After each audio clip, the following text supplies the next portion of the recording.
I tried to live stream a minute ago and it just kept dropping. So I'm going to sit and watch this for a moment. So far so good, so far so good. Get that off. Not focusing very well.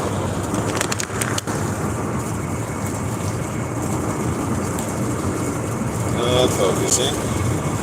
Still live, still live. If I can get a minute out of this, then I'll start babbling. 35 seconds.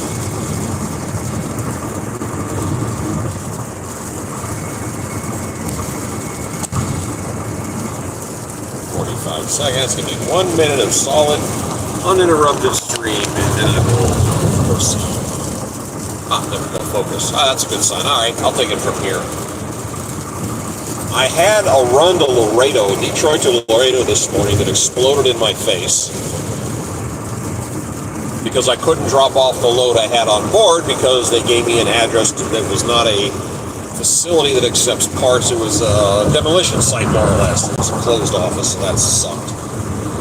So then I went and got fuel and parked after getting bummed out. Emotional roller coaster. And a while later they called me for a Laredo run, which turned out to be fake because it was just a ghost of the previous Laredo run. So that didn't go anywhere. And I got bummed out again, but now I was on the north side of town. So I went and found a shady place to park the old van, cracked the windows. It was in a really nice neighborhood, and I decided I was going to lay down and take a nap, and the phone rang.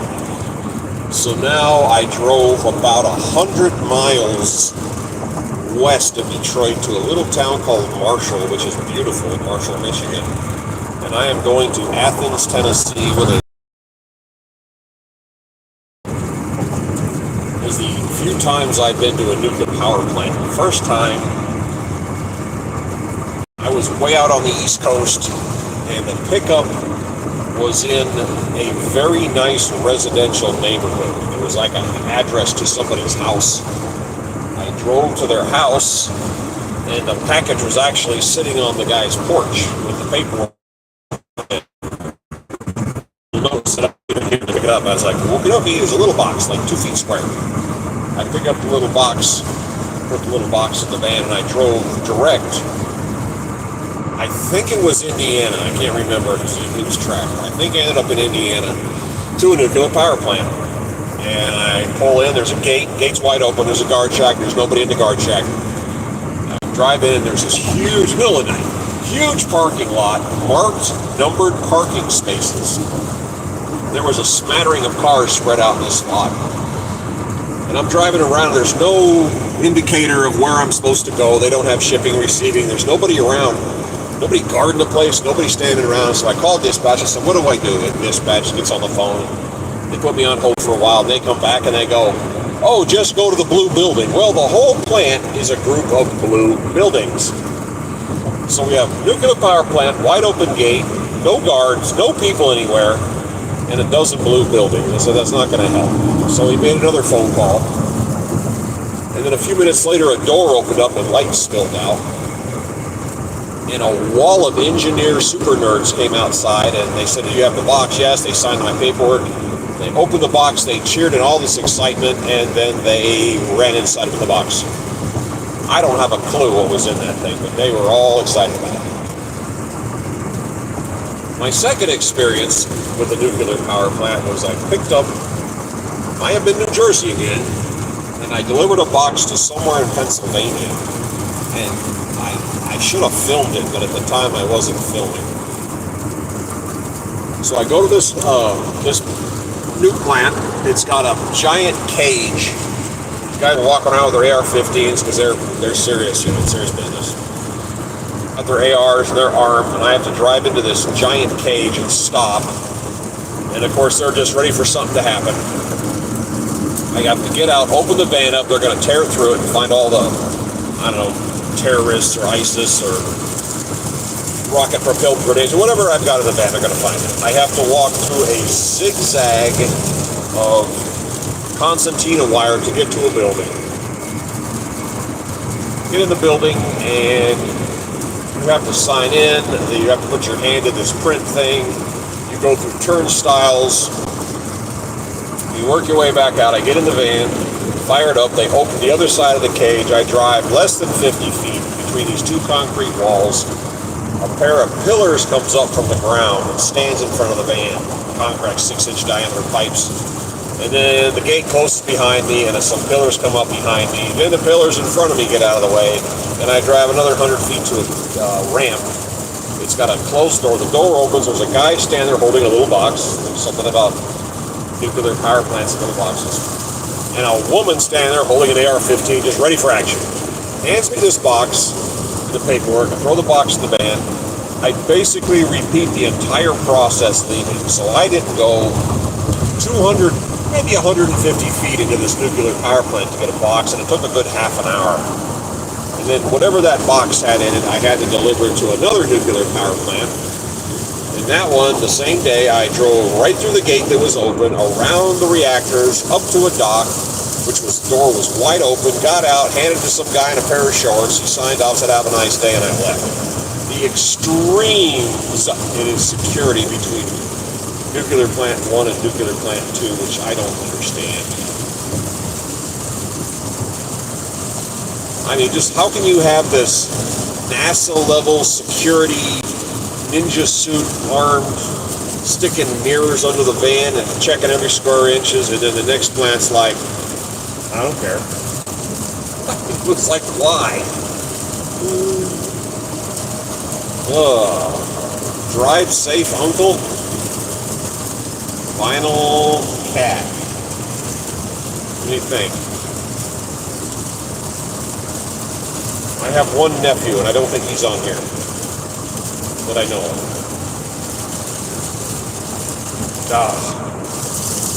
So I am, for the third or fourth time in a row, going to be traveling down the exact same highway, 7569, north and south, and going back down towards Tennessee. Seems like I spend a tremendous amount of time on this road. Anyway, I'm getting miles. I see 23.3 miles per gallon. I got the cruise set on 63. William said that's crazy, and Vinyl Cat said drive safe, uncle. I'm uncle now. That's better than being an old fat guy, I guess. That's a distinct possibility there, William. Like I said, I couldn't believe it. There's two nuclear plants, and they're just, one philosophy was they might as well have been making, rubber dog shit, as they say, and one was like, oh my God, this is NASA's secret Area 51 stuff. I was like, why? Didn't look any different beyond all the gates and stuff. Maybe it was where they were located in the country or something. I don't know. That was weird.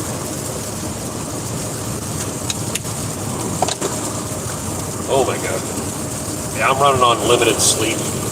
I got in, had to fight to get my package delivered because they gave me a bad address last night, and I couldn't get anybody to give me a straight answer where I went.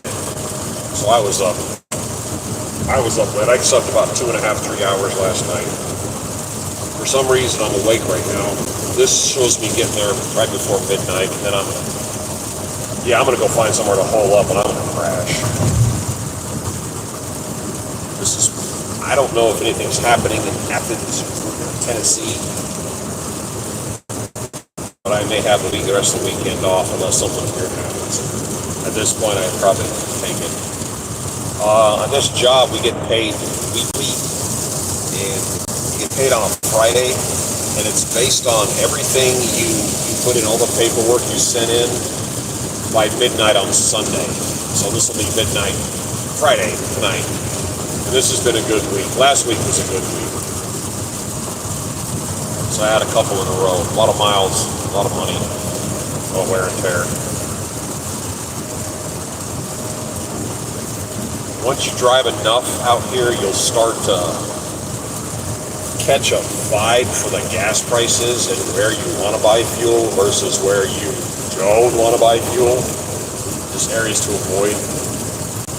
I got up by Detroit and gas was $2.99, yet in the middle of Ohio, it was, I think one station was like $2.31.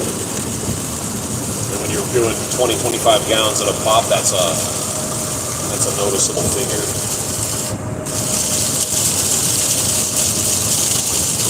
I still need somebody with the skills that can show me how to find music to play on here, because I will. I just don't know how to do it.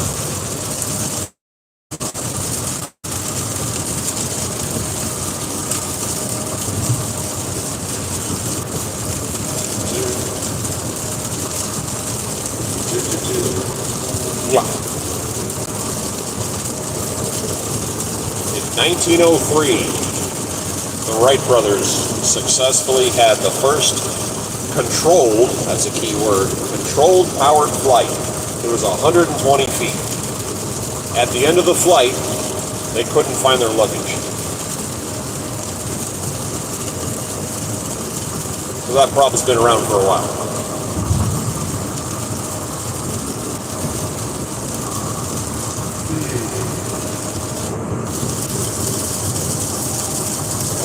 Back and forth, back and forth.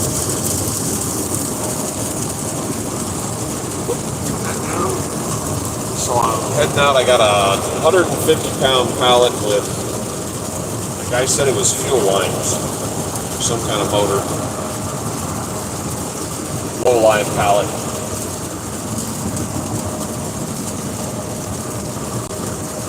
What highway is this? I don't even know what highway I'm on.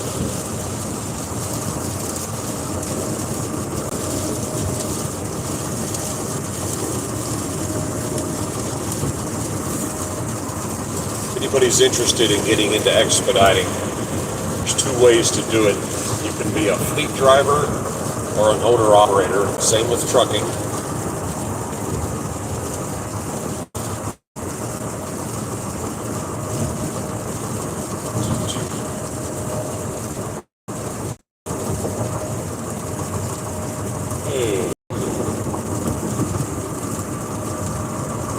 When you're a fleet driver, you're driving somebody else's vehicle. When you're an owner-operator, you're driving your own. Oh, what's my equipment type? I have a Ford Transit 250 medium roof long bed. Uh-oh, I know that sound. There he is, in the middle of the road.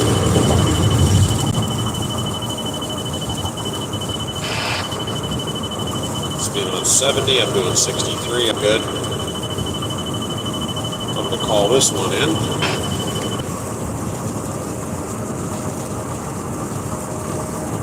Hold on a sec. Let me go by him first. Highway patrol, the median, mile marker 12, looks like he's watching southbound, taking pictures. That's why you keep the CB radio on.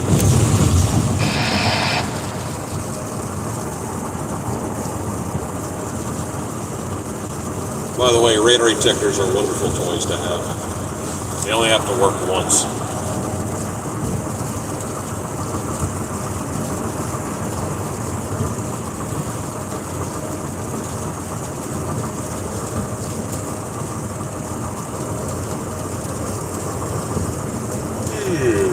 Wake up.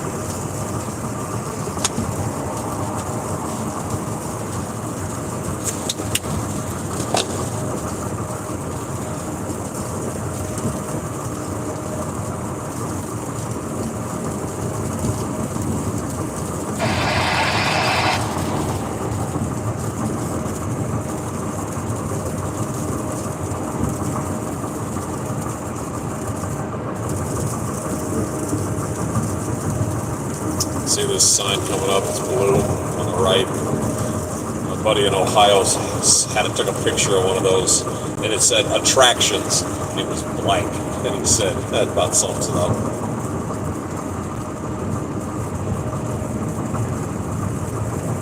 Good to know that still works. I haven't had a trip lately like years further. Are you talking about expediting, or are you talking about just driving in general?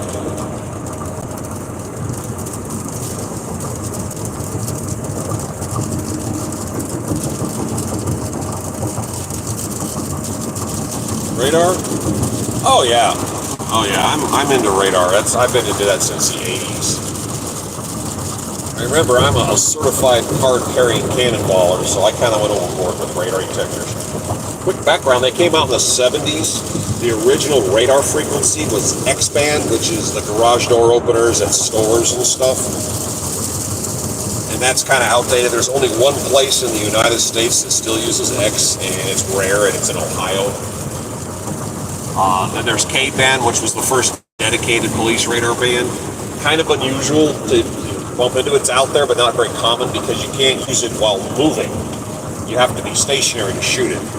So the police would supplement K and KA band would be two different guns, and they finally, that's why most got away from the K band. So KA is really the only radar frequency you have to deal with out here. And if you buy a radar detector, before you drop the money, either read the manual or Google it and go through the manual. It'll be like a photograph of it, and make sure it's programmable, meaning you can turn off the stuff you don't want, which is X and K. If you just have KA band, it'll be quiet until it needs to go off. If you have a cheap radar that runs XK and KA, it's going to go off constantly. I mean, it's going to be banging and popping and making a racket, because that anti-collision stuff they put on some of the fancier vehicles, that's a K-band radar. So you're driving around and it just bang, pow, boom, smack, it's going to go off constantly, and you're going to ignore it. You're just going to start ignoring it. That's why I like having this one I have in here is not very expensive. This one's not fancy. My fancy one, my Cannonball radar, I went with the car when I sold it. But this one's a cheaper model, but it's programmable and it works great. And I've got one in here and I've got one in our car back home. And the thing about a radar, it's only got to work once. Driving along and it goes off, it makes you pay attention, make sure your speeds are good, because you may drift it over, if you're not paying attention, or the speed limit dropped. It's just, like I said, it's only got to work once. And most people that run radar, they're pretty much addicted to it. Once you've had one and you've used it, you can't operate without it. And I'm not even speeding, and I like having it. Where it comes in useful for me is going through small towns. Little towns, the speed limit drops, and the little towns make all their money off tickets, so they just sit there in the dark and let you come into town and don't slow down to their liking, and they get you.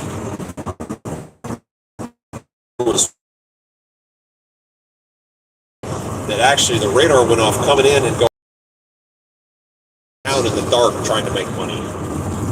So they were double to the area. And yes, radar detectors are legal. Now, big trucks, there's a limit. I think there's a weight limit of how big, not that anybody pays the attention, but I think over 26,000 pounds or something, you can't run them. But these little sprinter vans, yeah, it's completely legal to run. Very useful.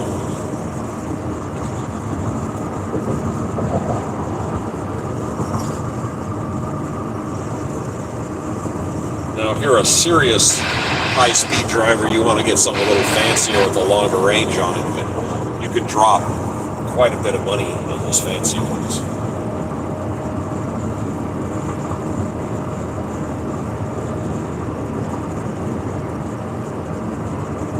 Yeah, small towns, that's all they're in it for. It's all about the money. That's when you hear all this noise about putting speed limiters on cars. So if the speed limit is 65, there'd be some kind of computer in the road that'll keep your car at 65. Yeah, that's not going to fly. First of all, the billions of dollars a year communities make off, little municipalities make off speeding tickets would go away, and it would also take away the excuse to pull you over. I mean, they couldn't stand that. They have to have the option for you to speed so they can make money. I mean, that's just being honest. It's an economic thing. Talk safety all day long, but when money's on the line, nobody cares.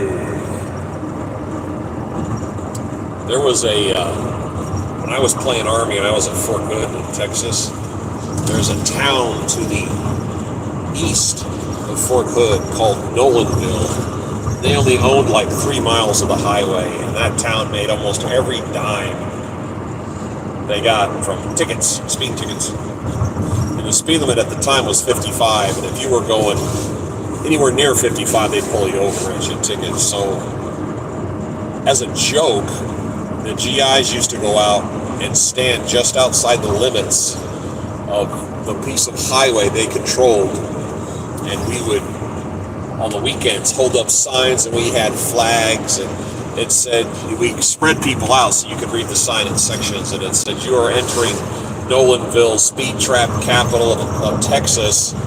Reduce your speed to 45 miles an hour and turn your flashers on. Everybody did it going both ways. And it got, this is back in 87 or 88, and it got known so well that one of those news channels, like 60 Minutes or 2020, came out and did a story on the town. And the police, when they were there, immediately stopped doing that when they filmed. And then the next day when the film crew left, they got pulled over. But Nolanville, Texas.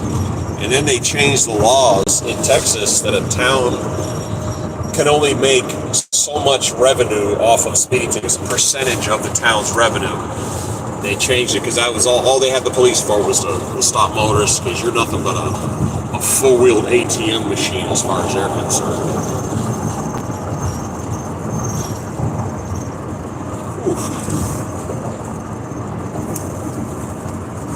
William, where are you from, by the way? What part of the world do you originate from? I'm always curious who's on here. I have YouTube Studio, and I got people from South Africa, South Korea, Ireland, all kinds of places people come on and look, and with enough frequency that it gets a percentage.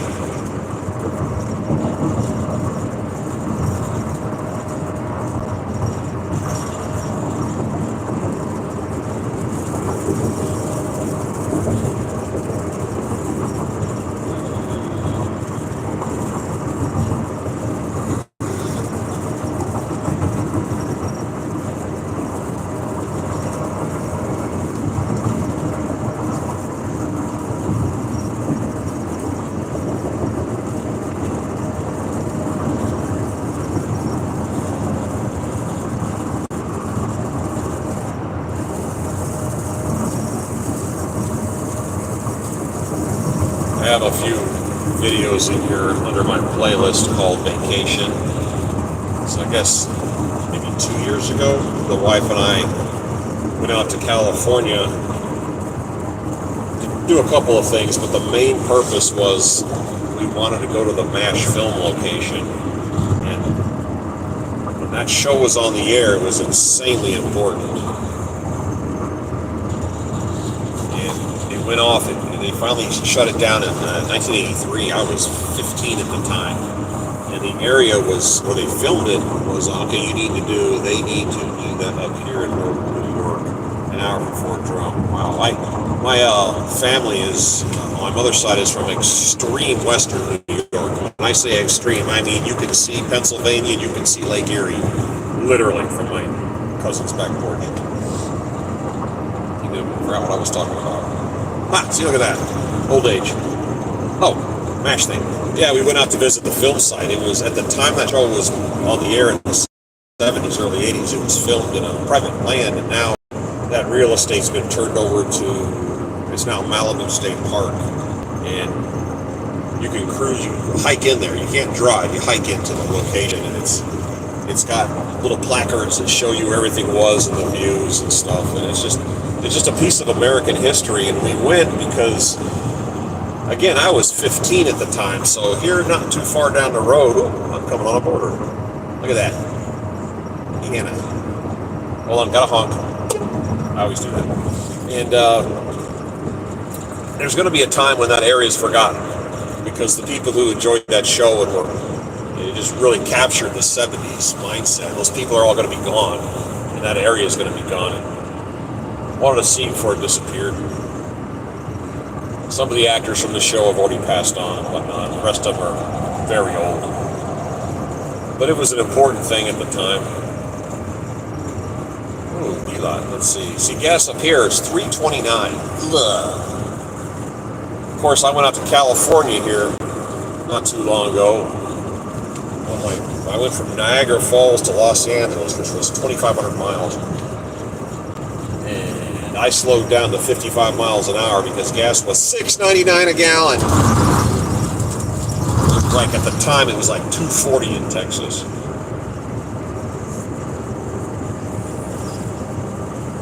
What movie? No, I'm talking about a TV series. MASH. 477 MASH. That was cutting edge, controversial stuff when that was on. Now, by today's standard of TV, it's not that big of a deal. The series was great. There was a MASH movie in 1970. I've seen it. Honest to God, didn't like it. I didn't find it all that entertaining, to be honest with you. And how somebody saw the movie and turned it into a series that was way better than the movie, I don't understand. It was supposed to be about Korea, and it was really a dig on Vietnam. Was the idea behind it. And it tapped into the strong anti-government, anti-establishment sentiment of the 70s. And the reason the show went off the air in the early 80s is Reagan showed up, and Reagan was pro-America.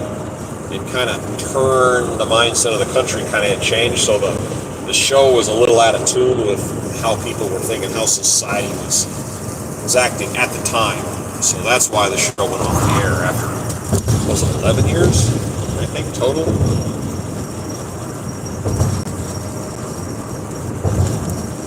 But there's a couple of artifacts at the site. There's an old ambulance there, and there's some hulks of some vehicles. Apparently, over the years, they've had a couple of fires that have gone through there. Yeah, quite an accomplishment. Yeah, that was it's still in reruns. It's still everywhere. Jamie Farr, Maxwell Q. Klinger, he was cast to be an extra in an episode, just one episode, and everybody liked him so much that they kept him on as a regular cast member. And then they came up with the concept of him dressing like a woman trying to get out of the military. And they wanted him to act effeminate, which back then was just funny, which today is like all offensive. Well, he said, nah, let me be a man who smokes cigars and acts like a regular dude. And he said, all right, so he plays this character and he wears a dress, and I mean, he's extra hairy. I didn't get the response he thought. Which makes it even funnier when he's wearing a low-cut dress with sleeveless, and he's real hairy, which makes it 10 times worse. His character. But yeah, Jamie Farr, he's still around. He's in his 80s somewhere.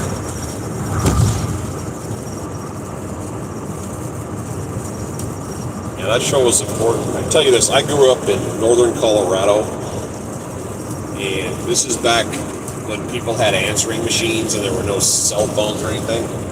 And there was MASH came on TV at 10:35 at night and went off at 11:05.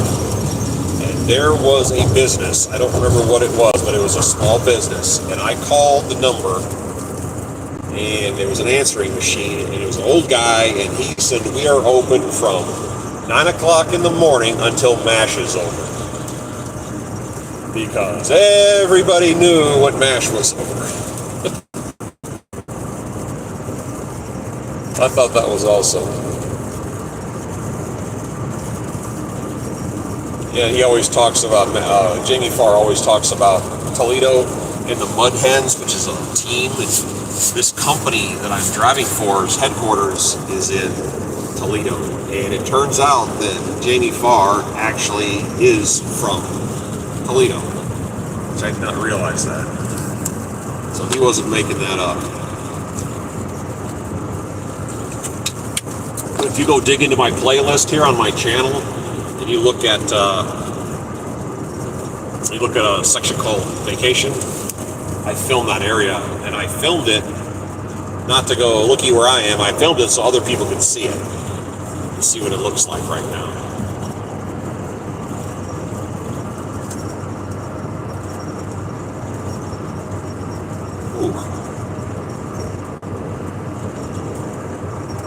I am on Highway 69 South, I think, yeah, and I'm going by the town of Angola. There's an Angola in Louisiana also. Oh, wow. Yeah, this says it is 3:25 right now. And this GPS says I'll get there at 11:09 tonight if I continue without stopping, which I'm going to have to stop and get gas at some point. But for some reason, that time will slowly get pushed back. I don't know why, but I can sit here and watch it get further away. Yeah, you live by Fort Drum. I know where that is.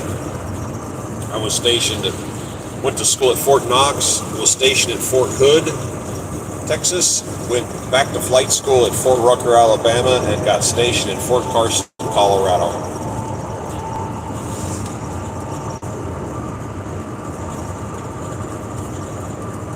Oh, you're 69? Oh, right on. Yeah, I'm getting ready to turn. Oops, sorry, I have to do this. I'm getting ready to turn 57 here in August. So's my wife.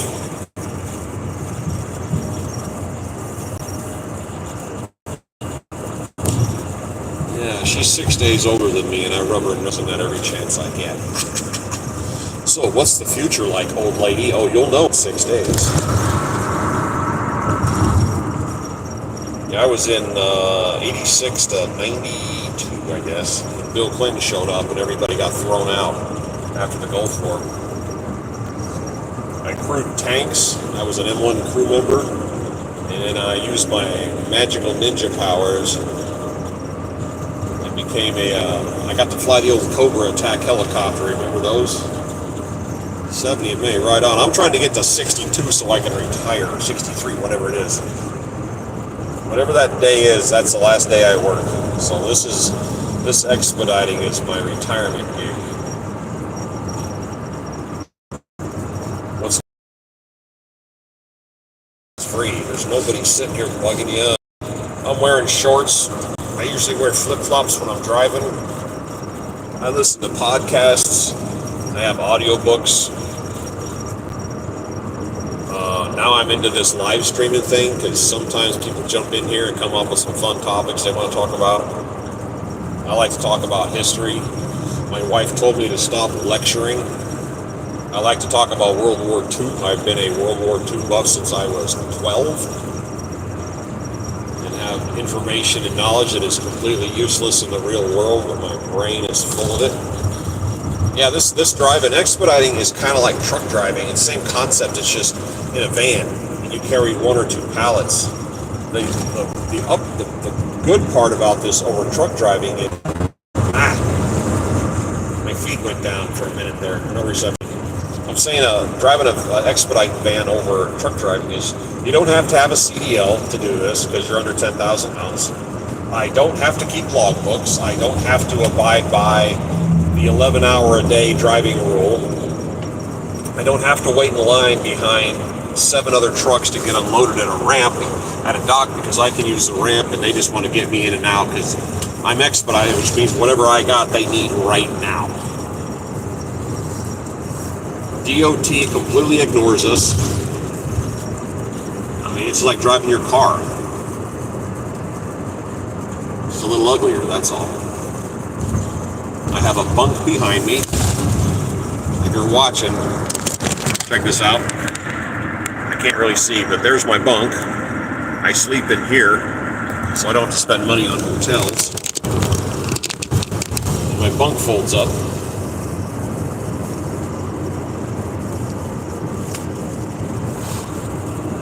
Yeah, I'm the same way. I mean, history in general I like, but World War II is kind of my thing.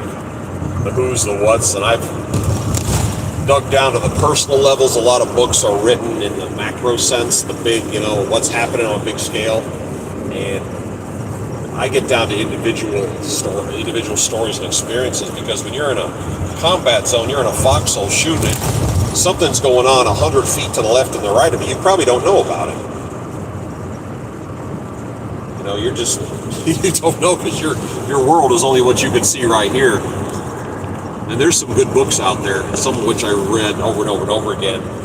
And honestly, if you're looking for a book that really gets down to the nitty-gritty of combat. It's called The Forgotten Soldier. It's written by a guy who wrote under the name of Guy, G-U-Y, Sayer, S-A-J-E-R. He was a teenager in France who got sucked into the German army and fought on the Eastern Front. And he wrote the book in 1967, back when you couldn't write books from the German side of the war. And it is probably the greatest autobiography of World War II ever written. And I've read the book like 4 different times over the decades. And he not only talks about what he saw, what he did, where he was, he'll stop and he'll kind of go off target and start to philosophize about things, including saying things like, you're probably sitting in a comfortable chair right now in a climate-controlled house reading this book. What you need to do is go out and have a light jacket on a super, super cold, snowy day and go sit in a ditch full of water and read this book. You'll put you in the mindset a little bit better. He talks about stuff like that. But he wrote under a pseudonym because he was afraid after the war he was going to get in trouble if anybody found out he fought for the Germans. But he didn't know he was like 16 years old. And the Germans were playing that game when they conquered France, where they said, hey, we're all friends, we're on the same team. And some of the French teenagers went, okay, duh, and ended up in the German military. Ironically, at the end of the war, when he got captured, because at the very end of the war he ended up on the Eastern Front, he got processed and they found out that he's a German soldier, but he's a Frenchman. They didn't know what to do with him. Throw him in a POW camp. They ended up putting him in the French military.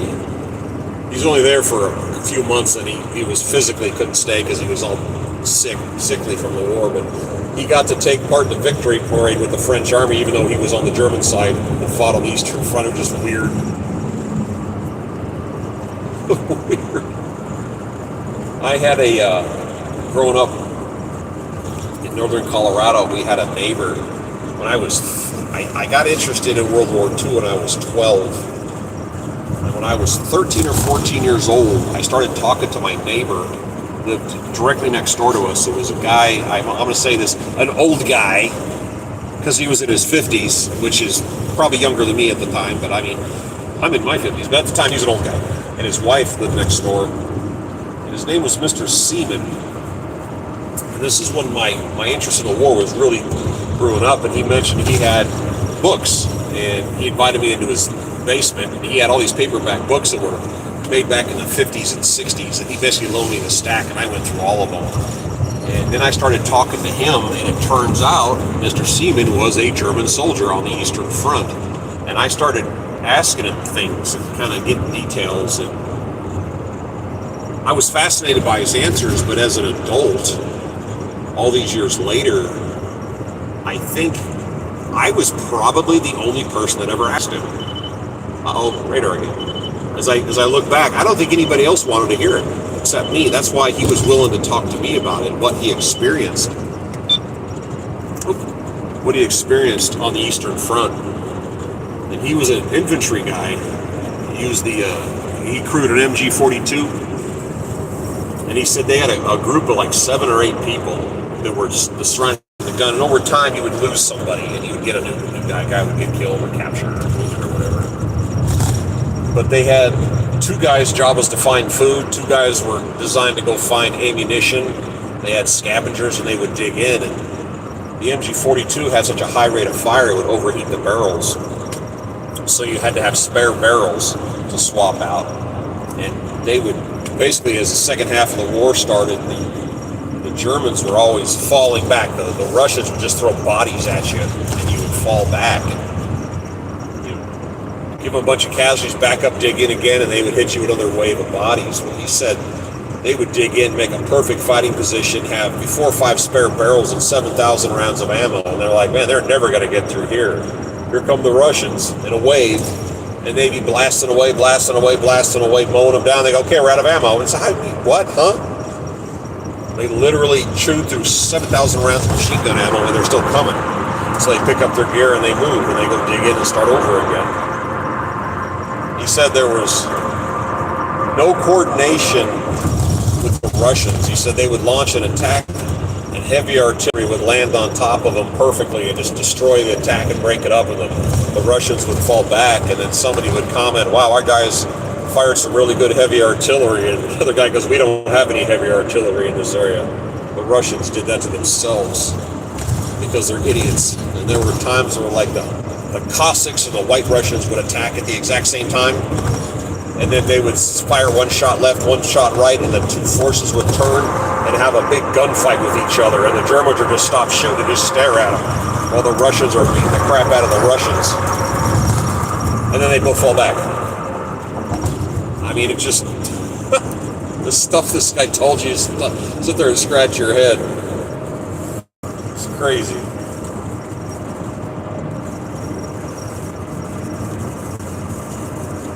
Ah, 25 miles to my next turn.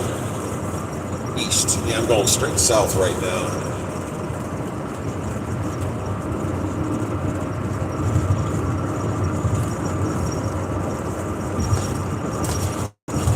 I worked. No, the Russians did. I mean, the mob technique worked. I got a thing for numbers. The United States lost 418,000 killed in the war. The Germans lost 3.5 million total, and the Russians lost 20 million. And they did use mass attack tactics. And they just had an endless supply of bodies to throw at you, so they just kept throwing them at it, which was just, their interest in human life was non-existent until the very end of the war when they started running out of bodies. But yeah, that was just their tactics, very brutal. Get around this guy. The Germans had a good war machine. They just didn't have enough of it. They're you just don't pick a fight with a planet. This is what they did. When they initially rolled into Russia, had they been kind to the people of Russia, they would have joined the Germans fighting the Russian government. And they actually did at first, but they were brutalizing the civilian population. So the civilian population turned on them when they initially treated them as liberators from the communist system. Yeah, Napoleon, he rolled right in, got his butt kicked, and got pushed right back out. And it just about happened. That winter of 41 was the coldest winter in like 40 years. Yeah, the Germans were so convinced the war was going to be over because they had attacked all those Western countries that were small. They're tiny countries, they have good roads, good infrastructure, they roll across them, everybody falls in line, does what they're told, and they win. Okay, let's go try this other Western European country that's very small with good roads. And it's like, all right, this will work against the Russians that have no roads. It goes on forever. And they're rough people. They're tough people, the Russians. So that tactic didn't work.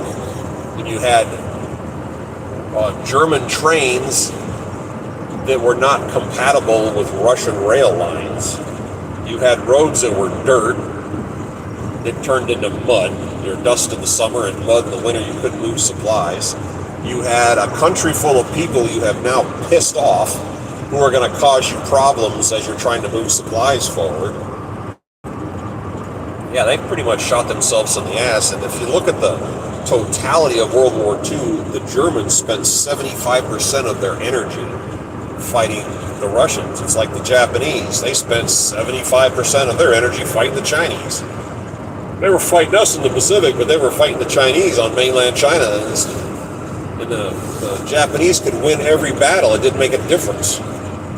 Because there was more bodies, they had more bodies behind those bodies. You bit off more than you could chew. That and the fact that they brutalized people didn't help. The Germans, they didn't climb out from under the stain they left until, I think the 1990s. You couldn't be proud to be a German until about the 1990s.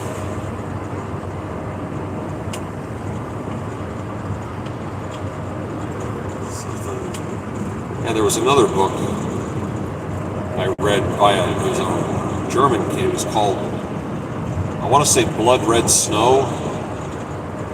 It was about a sniper, a kid who became a sniper on the Eastern Front and what he did. Yeah, they would send out a wave, a front wave of bodies and hand them weapons, and they'd get mowed down, and the second and third waves were unarmed. And they would just run up behind them and pick up their dropped weapons, and they would keep running, and then they get knocked down, and the guys behind them pick up their weapons. Use the force.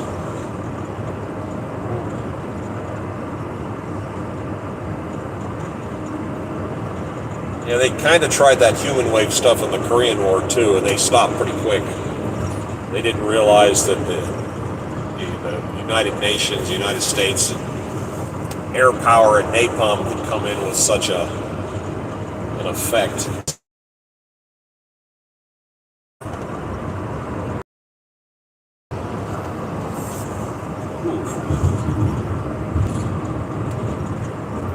Well, people keep popping in and out, but William, basically, you're the only guy on here.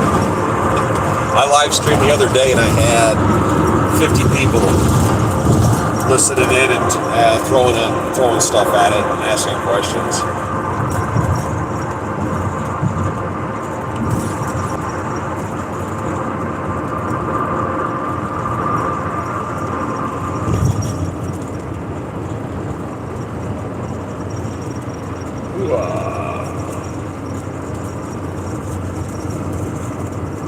Lost 2 minutes.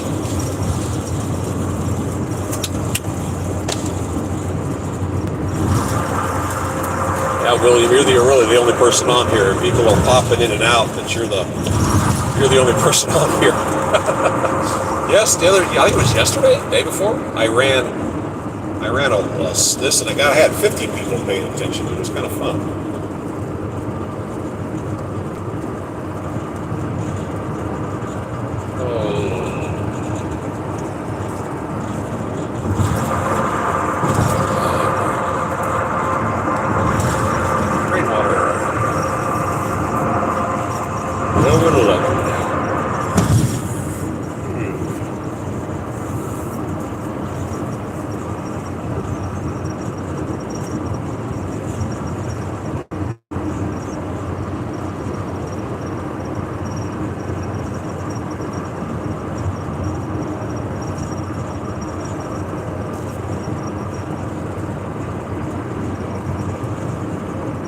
Twilight Zone.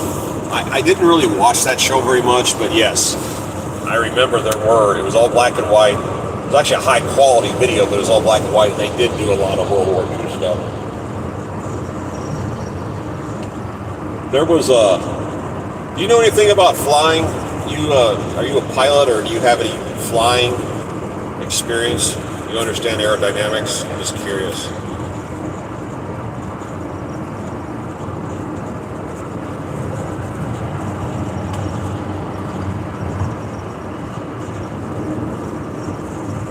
Yeah, the books are The Forgotten Soldier and Blood Red Snow.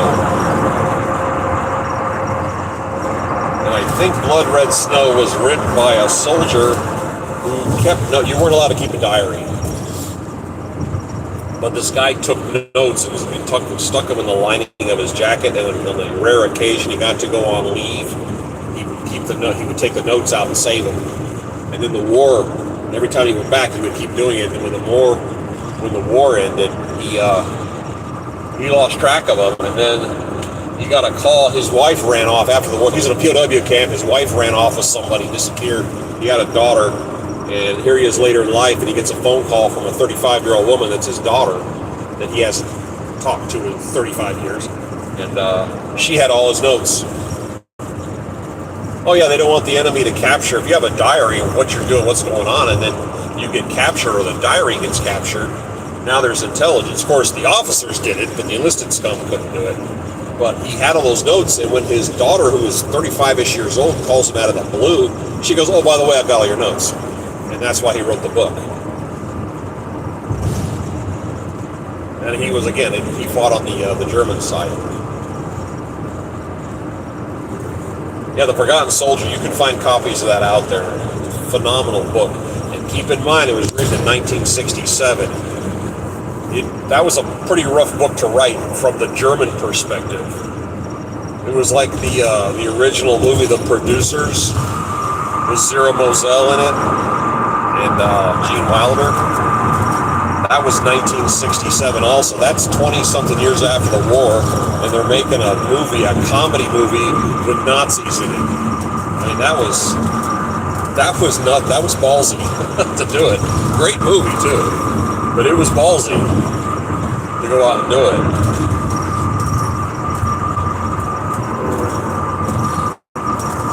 Okay. A movie that came out in 1987 that I saw in 1987 when I was still my earlier part of my interest in the war. Steven Spielberg movie called Empire of the Sun. And the movie didn't really strike a chord with me. But now, I saw it recently. I've actually watched it a couple times recently. The movie is phenomenal. Absolutely phenomenal. And it's actually based on a real person, the main character. Hogan's Heroes was a hit immediately in Germany and is popular to this day, but they call the show A Cage Full of Heroes, and it came out in 65 to 71 is when I think Hogan's Heroes was on the air, and the Germans loved it from episode number 1. And Stalag 13 was actually called Camp 13 in its initial episode, which, by the way, the initial episode of Hogan's Heroes was in black and white. That's how you can tell. Just that one episode.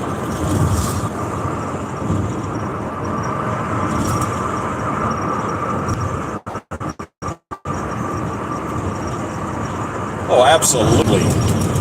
Absolutely, because history repeats itself.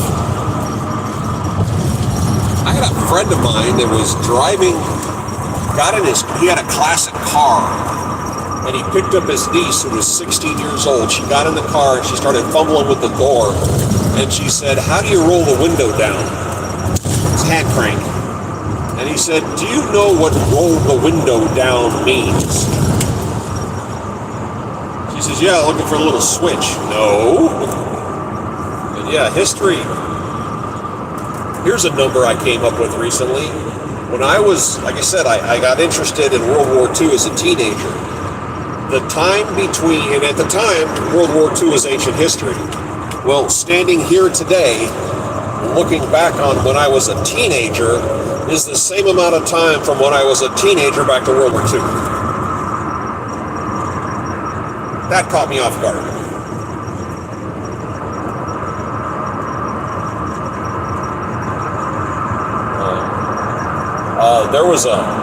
I was flying tours out in Las Vegas, and I stayed at the Las Vegas, or whatever the county is called there, the gun club. It's on the north side of town. It's a shooting range. It's where the dudes from Pawn Stars go to shoot weapons that they buy. And we lived up there in a little travel trailer because it was cheap accommodations. We didn't have cable or satellite. We had an antenna, and for some reason, antenna TV in Las Vegas is alive and well. And hand crank antenna on top of the trailer and crank it up and listen to it. And they have a channel out there called Me TV, which is Memorable Entertainment, and it's all the TV shows from the 50s, 60s, and 70s is all they showed, and that is the only channel I watched.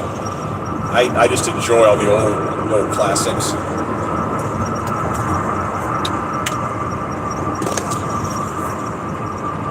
Some of them aged well, some of them didn't. Remember WKRP in Cincinnati? That was like raging humor back in the day. You watch it now and it's like, it just isn't nearly as good nowadays.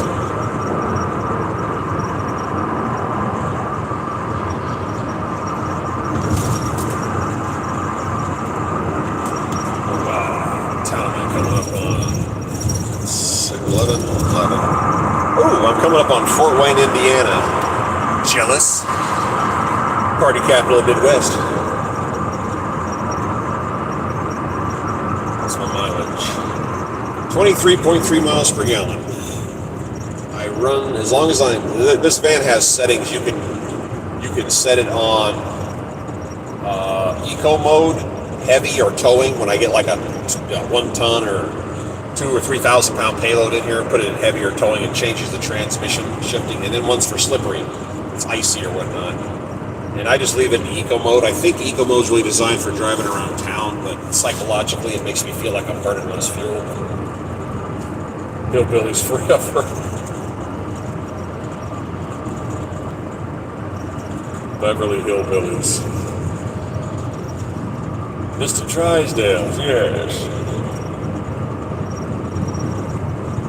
And the woman that played Granny, who looked about 120 years old, was only in her 60s. How they got her to look that old is a mystery. Oh, he was? The original Inspector Gadget? No kidding.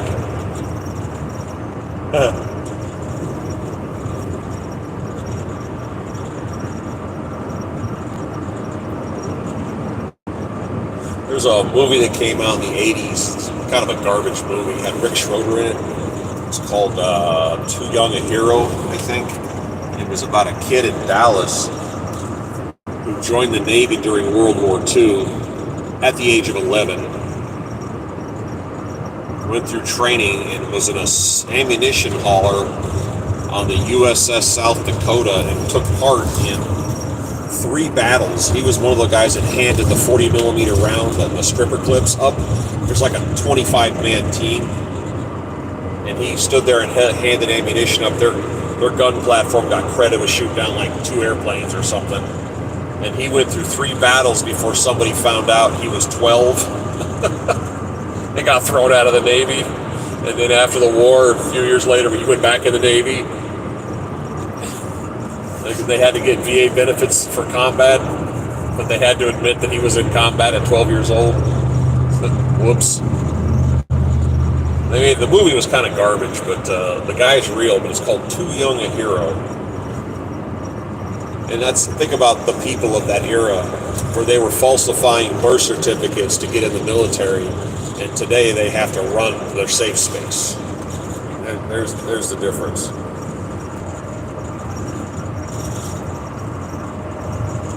Yeah, I don't get a lot of TV watching in on the road. I come out here for about 20 days. I run nonstop for 20 days and I go home for 10. And I try to go load back to Texas. I live north of Houston. And I just park the van and we go do something else. And one time I parked at the Indianapolis airport and flew home and flew back. And between the airfare and the parking, it cost me like $500 and something.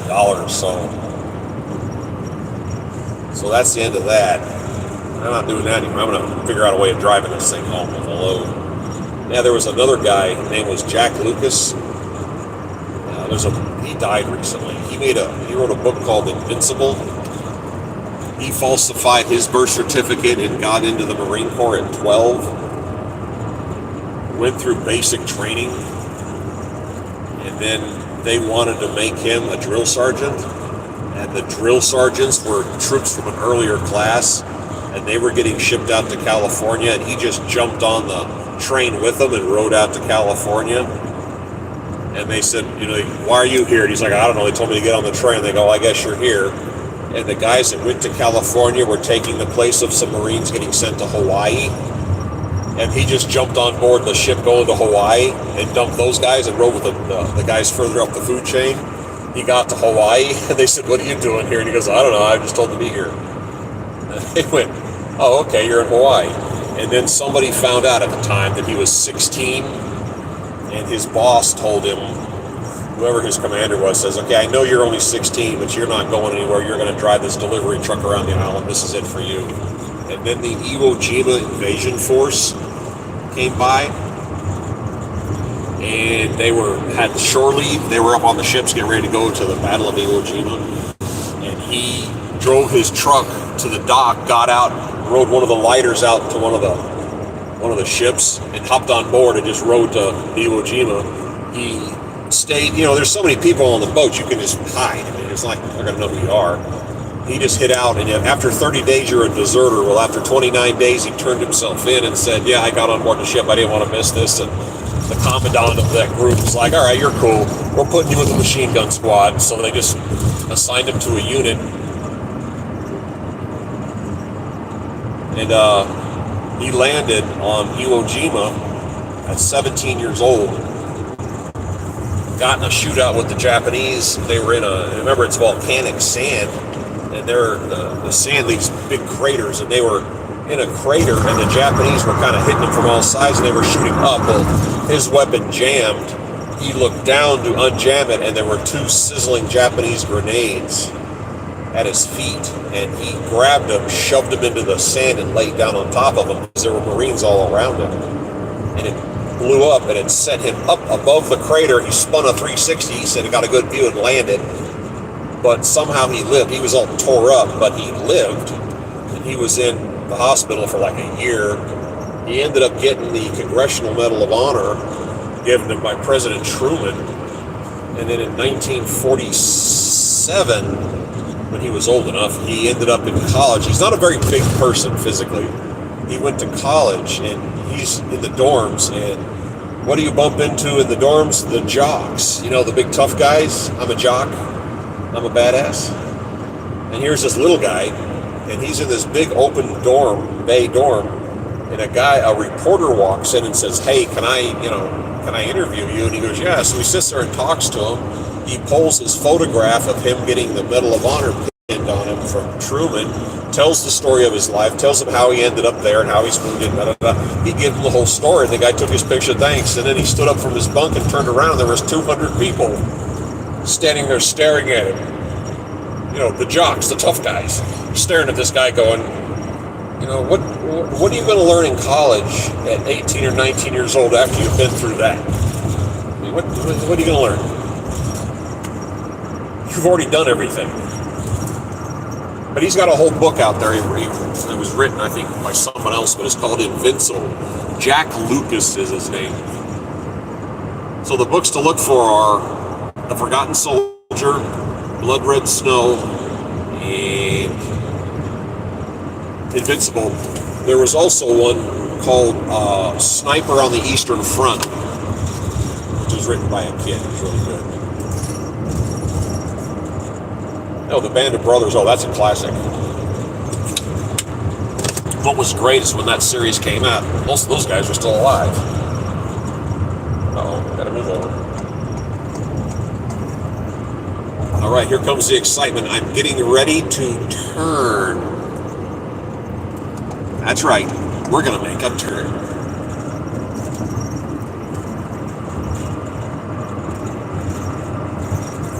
And 1.7 miles.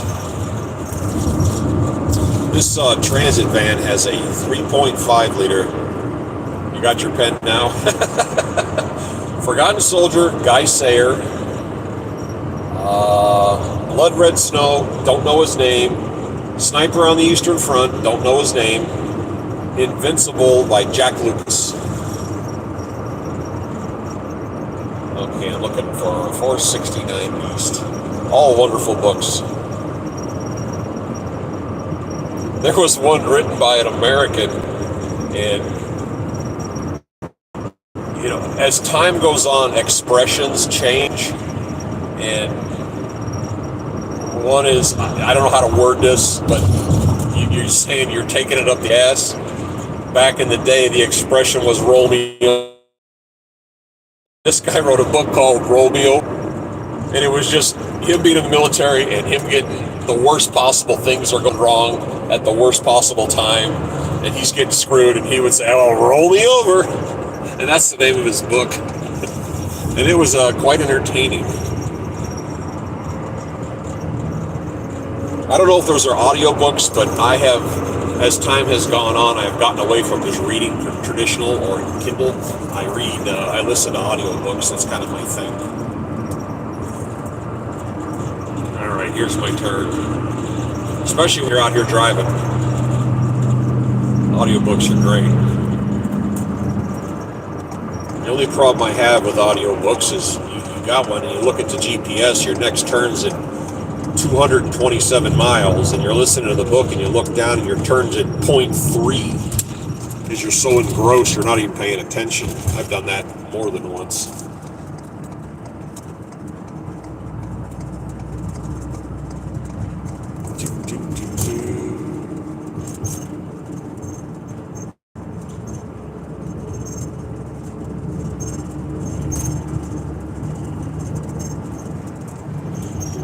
Come on, Walmart, get after it.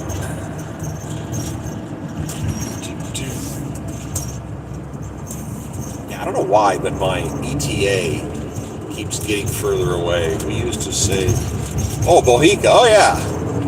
Bohica. Our helicopter was named Fubar. I get you. I actually have a hat in my closet that says Bohica.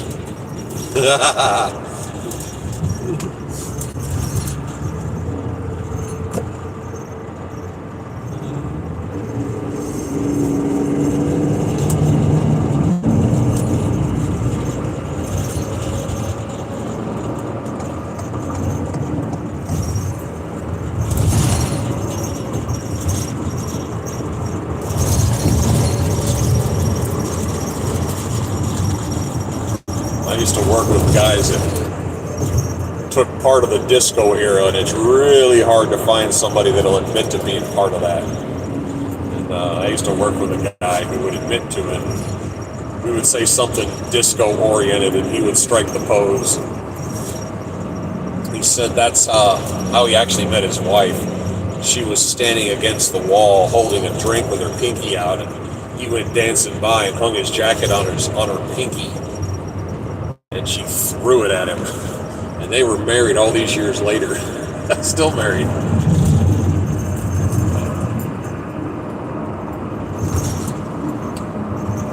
You ever heard a really detailed, real million things had to line up story about how two people met and how they got married? And whoa, traffic.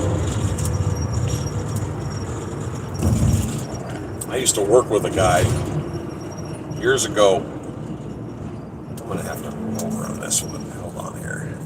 Many years ago, and he met his wife in the 1980s. And in the early 80s, he worked at Texas Instruments.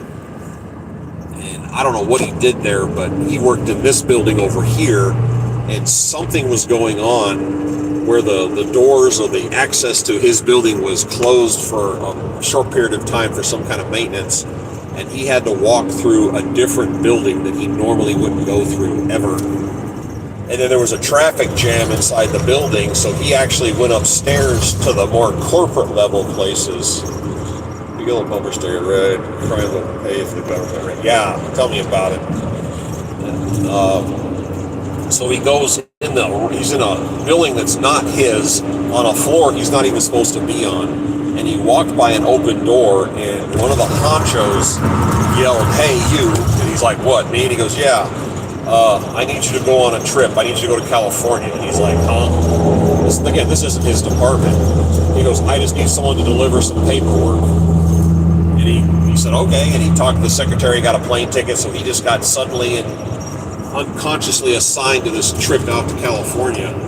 Again, early 80s. And he flew out.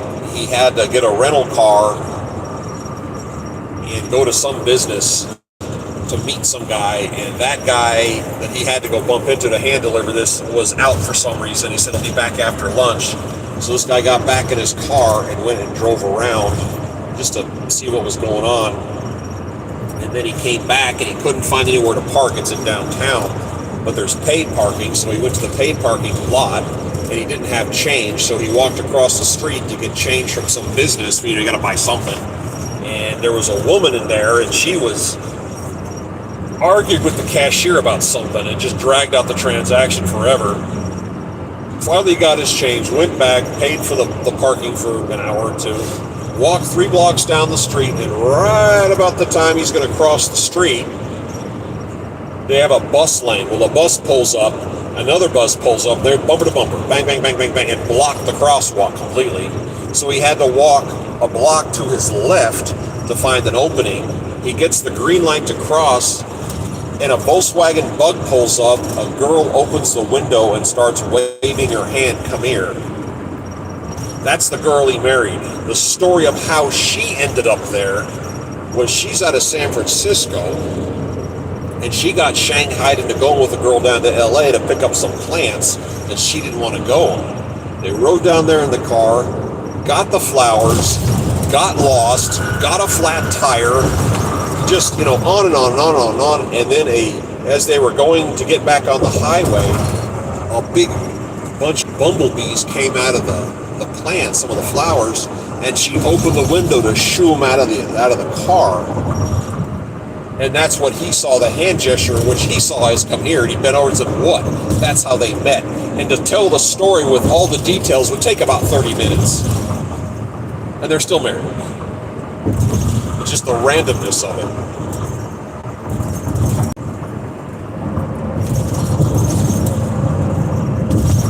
As far as my wife and I always tell people we have the same parole officer.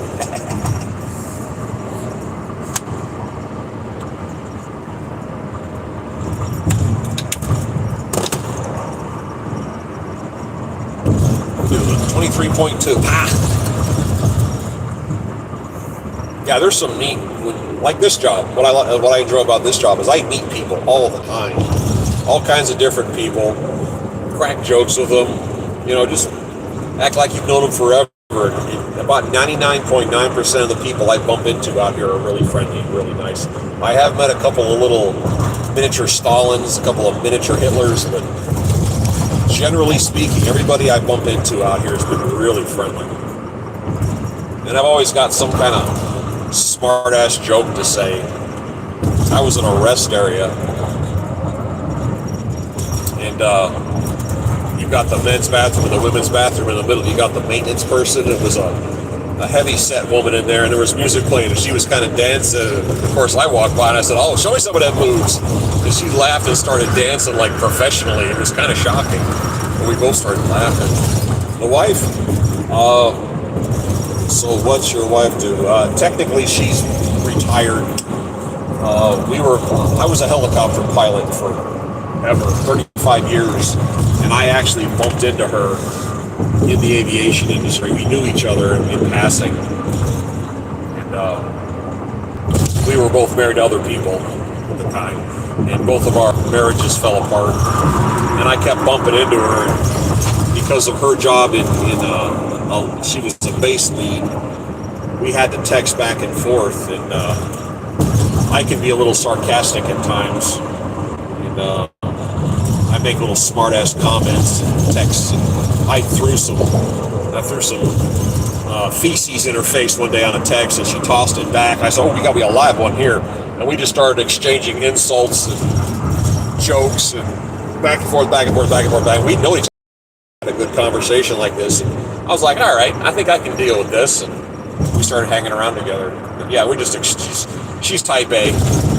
She's absolute type A. If you go into my videos, she's in some of them, and I will shoot a video with her behind me or her next to me, and I never tell her what I'm doing. I just shoot the video and get her reaction, and she gets blindsided.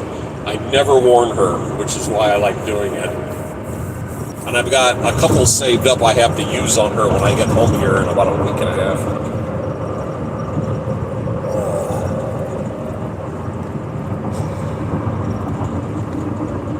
I filmed her cooking, and what I hear from the kitchen is these wieners won't stay still, which of course brought out the camera. And she's cooking like sausage or something, and they're big, and I don't know, because they're moist inside, they were physically moving, and she was kind of getting frustrated because they kept moving around the pan. I said, "Yeah, they keep slipping around." And of course I'm egging her on by adding to it, and eventually she realizes I was filming her, and everything she was saying sounded completely perverted. I don't know what's going on up here. The traffic's slowing down. There's no signs that say what's open, what's closed. if anything.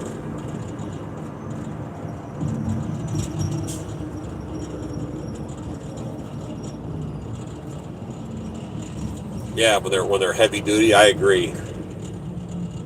Her job is to cook, my job is to get fat. Come on down, radio. Work side. Okay, it doesn't show a lane getting closed, it just shows the lanes offsetting. So why are we stopping?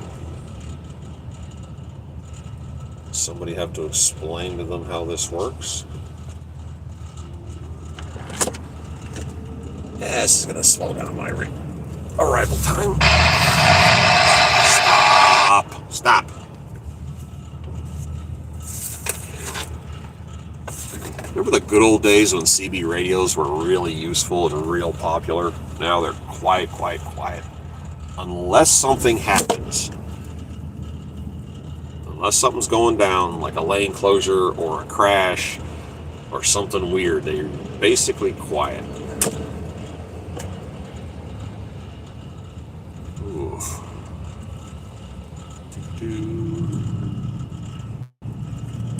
Yeah, we're at my YouTube channel, 4 p.m. That's why plus weekend start. Yeah, it's true. I'm in the middle of nowhere right now. We're at that age, when you're younger, all you're thinking about is buying stuff and bigger stuff and more stuff and newer stuff. My wife and I blew through that age a long time ago, and now we're at the point of doing stuff. So we downsized to a townhouse. Bought and paid for, remodeled up one side and down the other. Works like perfect for the two of us, but we travel. We've been to Tulum, hated it. Puerto Vallarta, loved it. The MASH area in Southern California. We went to Colorado and Mesa Verde. We've been to Key West. And later on this month, we're going we're flying Houston to Chicago, and we're getting on the Empire Builder train and riding it to Seattle across the United States, right along the Canadian border. We got they call it a roomette. It's just like a sleeper car.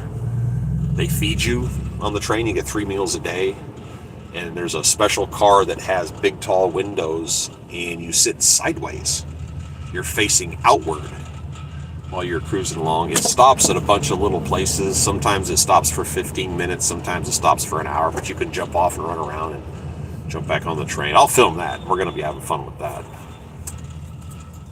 But that's where we are in life. We want to go do things. I don't care about a flashy this or an expensive that. I just want to do stuff.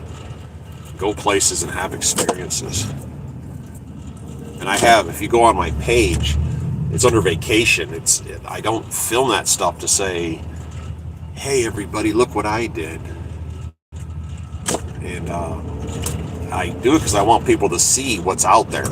If you physically can't get there because it's financially you can't, or physically you can't. Some people don't want to travel, but they want to see what's out there.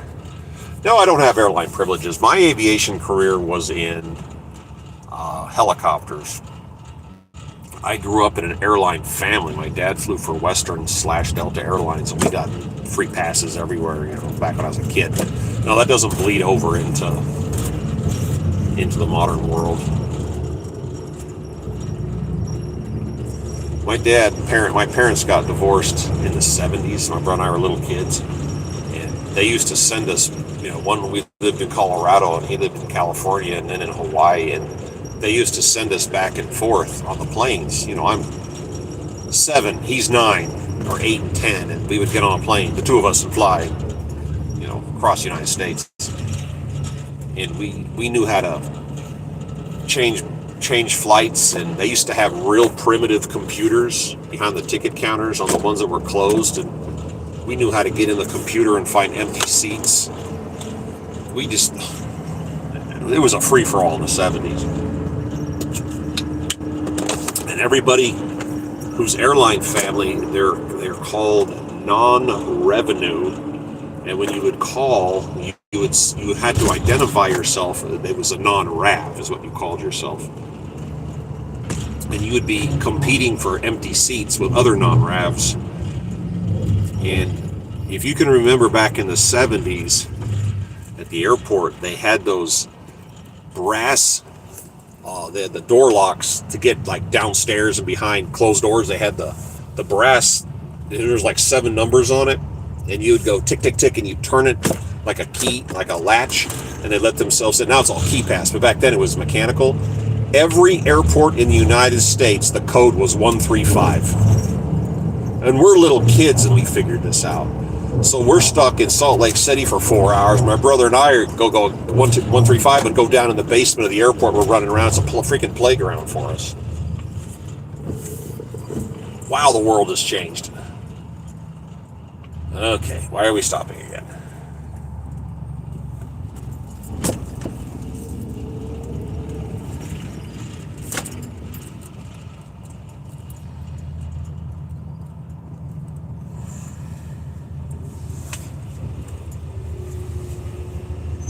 Okay, what does this show me doing? Okay, I'm going up here, 1.5 miles, getting off and going on 30, which takes me, which way am I going? South, takes me back to the east again, right? I think I'm going around, where is this? I think I'm going around Fort Wayne, Indiana right now. Oh man, there's a whole wall of cars over here, trucks trying to merge. That's what's going on. There's too many people trying to squeeze onto this road. Oh, you remember Something Wong? When somebody called, there was an air crash, and somebody called, and they said there was a Chinese plane, and the news broadcasters say, Captain Something Wong, and yeah, the 70s was kind of a joke. I'll tell you how bad it was. Because my dad was a pilot, he had an idea. We used to go around security. And I remember one time we were going to Alaska. And my brother and I were, I think, 10 and 12 at the time. And we had actually carried our 12-gauge shotguns on the plane. And they just put them up in the cockpit to keep everybody happy. And then when we got off the plane, we took our gun cases and walked off. So we're walking the back way through security. These 2 preteens walking with shotgun cases off the plane leaving, and these security guys are looking at us. Again, 1970s.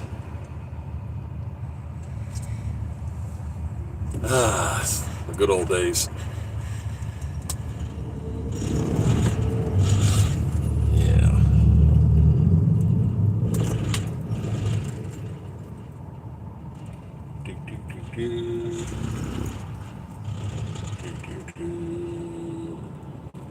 Oh my God. Yeah, let's see. Look over here. We're waiting on those guys to get in too. That whole line of vehicles. That sucks. Ballad of the Young Snipers. Is that a book?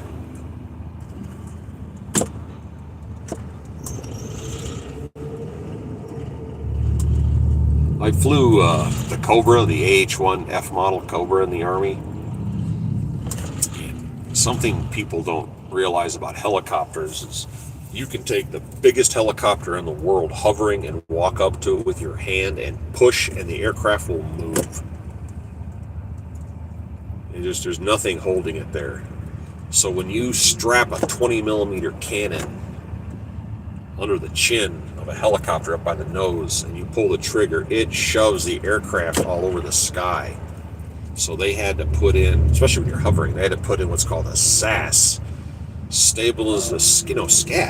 That was SCAS, Stabilization, Control, and Augmentation System, that would lean into the shot. You'd fire it, and I remember the aircraft would be leaning into it on its own. The computer would catch it and then lay it back down again. When you say sniper, that's what popped. Won't you get a shock? Okay. Oh my God. Yeah, my get there time's getting further and further away as we do this. Crap.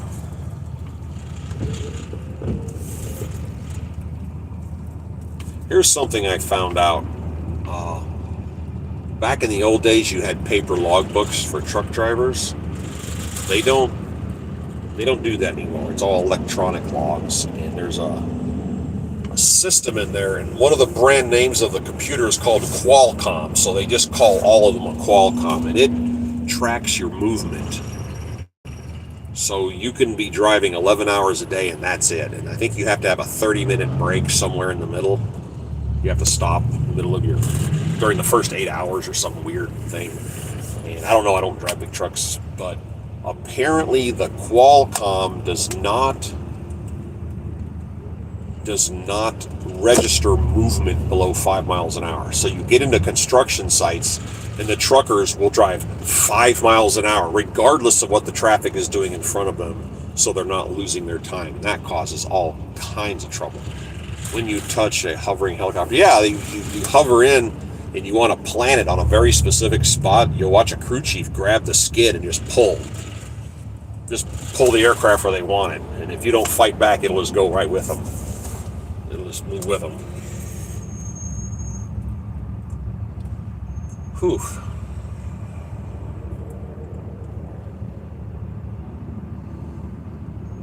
Oh my God. Yeah. 1.2 miles. It's my turn. Crap.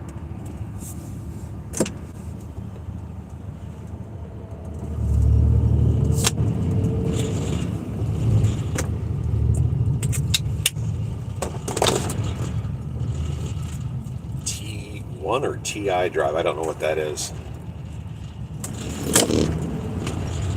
And the last helicopter I flew was a Bell 407, and it had what was essentially an autopilot in it, but not.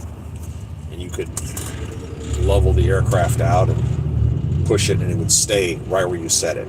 You would stay on that course, that heading. Now you could grab the controls and move it around, and then it would work its way right back to where it was when you let go of it. And you could, on top of your HSI, you had this little, it was called a bug, little thing that moves around that says, I need to turn to this heading, and you would mechanically move this so to remind you. Well, you could slave the semi-autopilot to it and turn it, and the aircraft would turn and chase the bug, so you were basically steering by twisting a knob, and the whole aircraft would just chase it. It was a neat system, really nice system. And then you could also set it up to do an approach. You do your instrument approaches, and the aircraft would chase the glide slope, and it was just, God, it was a great system. Instead of trying to ham-fist it, which was no fun. Okay, what I think's happening here is they're trying to squeeze an entire highway into one lane. That's why this isn't working.